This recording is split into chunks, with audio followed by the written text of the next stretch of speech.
Okay, let's unpack this. When you think about fighting financial crime, money laundering, market manipulation, bribery, Mm, it's not just tracking down individuals, right? not at all. For these massive institutions, I mean, handling trillions in transactions, countless communications every day, finding those little hidden breadcrumbs of suspicious activity, that's a huge challenge. How do they even start scanning that ocean of data? It feels almost impossible, doesn't it? Mm. Just thinking about the scale and the language used, it's often deliberately Try. tricky or coded, Yeah. relying on humans to manually review everything. That's just, Yeah. well, it's a non-starter. Exactly. So you need sophisticated tools. Yeah. Absolutely essential. And today we're going to do a deep dive into one of the really foundational ones, the financial crime lexicon. It might sound a bit technical, maybe dry, but it's actually a really crucial piece of the puzzle, maybe overlooked sometimes. Oh, absolutely. It's a cornerstone for the automated detection efforts within these big organizations. Yeah. Really fundamental. So our mission today in this deep dive is basically to cut through the noise. We're drawing straight from the source material you shared.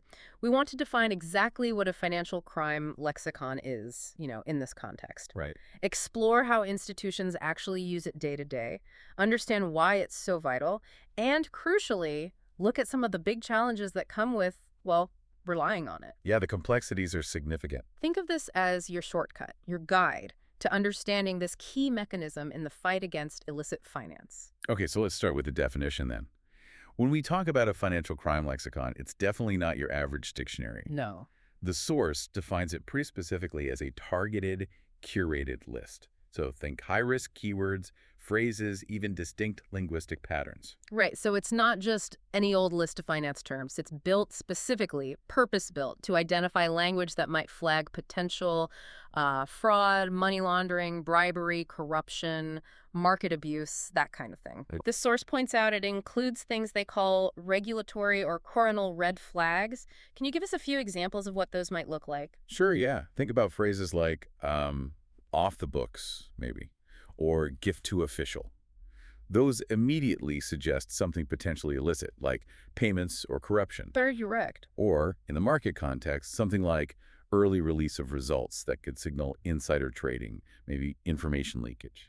Okay, those are fairly obvious, I suppose. But criminals aren't always that obvious, are they? They try to hide it. Precisely. That's the challenge. So the lexicon also needs to include industry-specific jargon that might signal non-compliance. Like terms specific to a trading desk or wealth management. Exactly. Terms that are used inappropriately in a certain context. And maybe the trickiest part is including code words, slang, aliases, things bad actors might use specifically to try and evade detection, to disguise what they're really up to.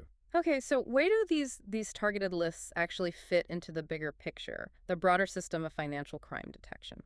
They are absolutely foundational, especially for the rule-based monitoring systems that a lot of institutions still heavily rely on. So used quite a bit, yeah. They really form the basis for surveillance in key areas, Hmm. like electronic communication surveillance, so scanning emails, chat platforms, even voice calls that get converted to text. Right. Also transaction screening and trade surveillance. They provide that sort of initial layer of automated filtering. Okay, so the systems know what kind of language patterns to hunt for because of these lexicons. And the source material, it gives us a really helpful breakdown of how these terms are often categorized, right? Yes, absolutely. Institutions typically organize them into lexicons focused on specific compliance risks. It makes sense. Like what? Well, for instance, you'd have a market abuse lexicon. That would be packed with terms related to manipulating prices or, trading ahead of information. Like prearranged, maybe, for collusive trading? Yeah, exactly that. Or front run, guaranteed return, which sounds like a market manipulation promise. Hmm. Or even the more technical terms for dodgy trading strategies like spoof or layering. Okay. These terms, they immediately trigger a flag because they're just highly suspicious in a trading context. Right. And what about anti-money laundering, AML? The terms there must be quite different. Oh, very different focus, yeah. Hmm. An AML lexicon would look for terms indicating attempts to hide where money came from or where it's going. So things like, Think cash-intensive business, maybe beneficiary unknown, mentioning no invoice for a payment, or references to an overseas agent where funds might be moving illicitly across borders.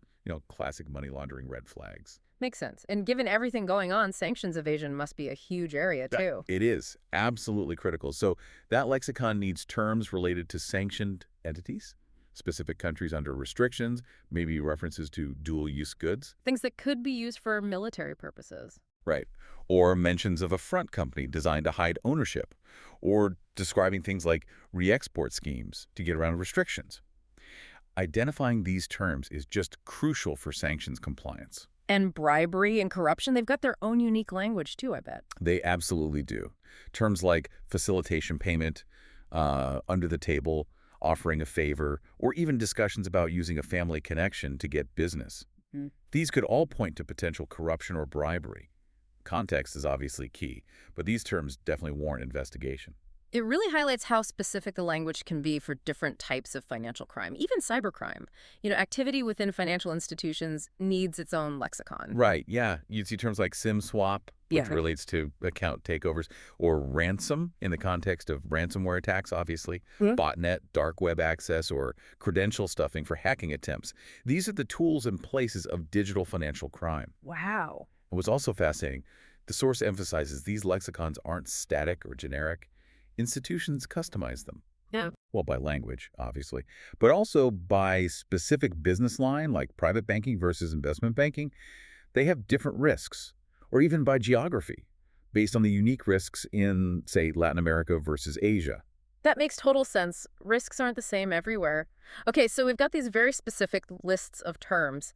How are they actually put to work, in the trenches of surveillance operations? Okay, this is where the automated platforms, the technology really comes in. The lexicons are loaded into these The systems. software. The software, yeah, Yeah. which then actively scans the massive volumes of data flowing through the institution. Scanning emails and chats you mentioned earlier. Exactly. And also voice calls that are transcribed to text, and even filtering transaction descriptions in payment messages, like SWIFT messages. If a payment description contained a red flag term from the lexicon, bang, it gets flagged. So these terms trigger alerts in the monitoring systems, but it's not just a simple keyword search, is it? The source mentioned more sophisticated rules. Right, it's usually a bit smarter than that, or tries to be. They can use things like proximity rules, Meaning? detecting risky words that appear near each other, which is often more telling than just one word on its own. Okay. They can use wildcards, to catch variations of a word. Negation logic is important, too, to exclude contexts where the term is clearly innocent. Like, I am not going to discuss price fixing. Exactly like that, so it doesn't flag that. And other linguistic modifiers to add a bit more nuance to the detection. Okay, so it's trying to be smarter than just a basic Control-F text search, trying to reduce some of the noise. Precisely, trying to reduce the noise. And when an alert is triggered by a lexicon hit, it supports the compliance team's process. It helps them triage, figure out which alerts are most urgent. It can add to a risk score for a transaction or communication. Okay. And it can even enrich keyword-based searches in, like adverse media databases, to see if an individual or company has negative news associated with them that matches the alert. It sounds incredibly powerful, almost like having a digital assistant constantly scanning for those warning signs. What are the main upsides, the benefits of using lexicons? Well, the source highlights several key advantages. Mhm. First, and this is a big one for compliance and regulators, operational transparency. Meaning? It's easy to audit and explain exactly why an alert fired. You can point directly to the specific lexicon term or the rule that triggered it. No black box. Oh, so when a regulator asks, why did you flag this specific email, you have a clear documented answer. Exactly. That audit trail is absolutely crucial.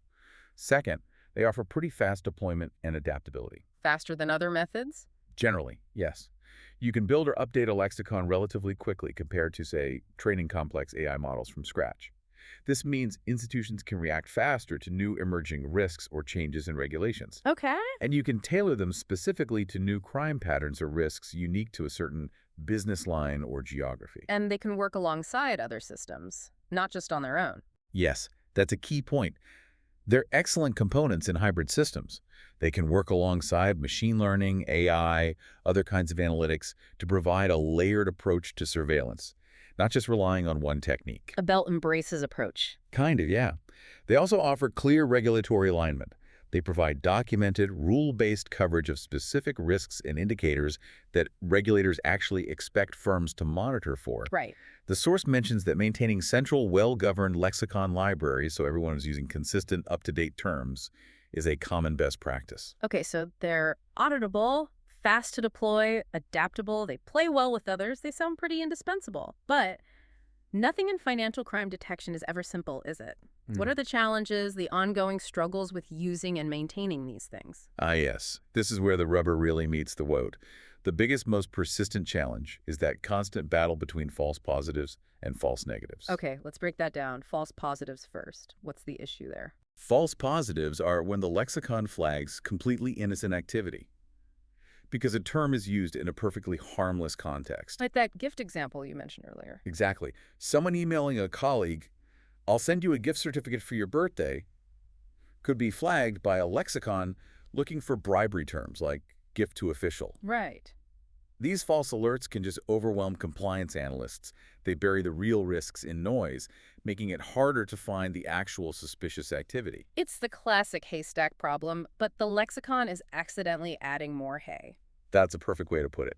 And the flip side, of course, is false negatives. Missing the real stuff. Missing genuinely illicit activity, because the criminals use language not in the lexicon, maybe a new code word, or the lexicon hasn't been updated recently enough. Context ambiguity is also a constant headache. A single word can mean totally different things depending on the conversation around it. And automated systems, well, they struggle with that kind of nuance. And you mentioned global firms earlier. Multilingual support must be a nightmare to manage effectively. Oh, it's absolutely essential, but incredibly complex. Hmm. Lexicons need to be accurately translated and culturally localized across potentially dozens of languages. What's a red flag phrase in English might be meaningless or mean something different in Mandarin or Spanish. Yeah, I can see that. And perhaps the single biggest operational challenge is just the constant need for change management. Criminals are innovating their language and methods all the time, and regulations are constantly evolving too. So the lexicon is basically a moving target. It's never done. Completely. It can never be static. The source really stresses this. Lexicons require continuous review. What does that involve? Well, analyzing past alert data, seeing which terms are triggering way too many false positives or which ones aren't catching anything relevant. Reviewing the outcomes of actual investigations to find new language or patterns criminals are using, and staying updated on new criminal typologies identified by law enforcement or industry groups. It's a continuous cycle. Review, refine, update, repeat. Okay, so bringing it all together then, what's the strategic importance of these lexicons? In the grand scheme of fighting financial crime, how vital are they really? They are unequivocally a vital foundational part of any proactive compliance and detection program. The source material makes that very clear. While they're not a silver bullet on their own, Nothing ever is. nothing ever is, no. But when lexicons are intelligently combined with other analytics like behavioral monitoring or network analysis, and critically, with expert human judgment during the review process, that's when they significantly enhance overall surveillance effectiveness. And they help institutions meet that regulatory expectation, right? For having a risk-based approach, providing a documented method for targeting known risks. Exactly. They provide that initial auditable filter against specific known risk indicators. It's a way to show regulators you are systematically looking for certain things.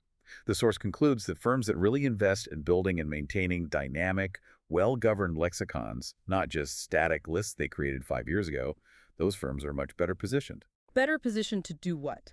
to spot early warning signals of trouble, to reduce the operational burden caused by analysts sifting through irrelevant data, and ultimately to demonstrate a robust control environment to regulators. It's clear they are a fundamental building block then, part of the infrastructure designed to protect the financial system. Definitely. They provide that essential first line of automated defense, targeting language that we know, based on past experience, has been associated with illicit activity. So we've taken a deep dive into these financial crime lexicons. We've seen how these carefully curated lists of targeted terms are a core tool that institutions use to scan just unimaginable volumes of communications and transactions, Yeah, the scale is mind-boggling. helping to flag potential bad activity across the whole spectrum of financial crime, from complex market manipulation to AML to identifying cybercrime methods. They are like the silent sentinels, really, enabling systems to find those critical signals buried deep in all the financial noise. And just think about the sheer scale for a second. Billions, maybe trillions, of digital interactions and transactions happening every single second around the globe. Tools like these lexicons, they're part of that unseen layer working tirelessly behind the scenes, Constantly scanning. trying to find the needles in that massive digital haystack, trying to protect the integrity of the financial system that, you interact with every single day, often without even realizing this kind of monitoring is happening constantly. They provide structure, yeah, and a crucial starting point for detection, focusing on those known language patterns. Which leaves us with a fascinating thought, maybe something for you to consider as you reflect on this deep dive. If financial criminals are constantly evolving their language, their techniques, specifically trying to evade detection, Which they are. and the compliance teams rely on updating lexicons based on known patterns, things derived from past cases and past alerts, does this mean that compliance, at a fundamental level, is always sort of destined to be playing catch up? Hmm, that's the big question. Or is the real key to staying ahead found not just in the lexicon itself, but in how it's used? The sophisticated contextual rules we talked about, the advanced analytics it's combined with, and maybe most importantly, the sharp expert judgment of the human analysts who review the alerts. Where does the real edge come from?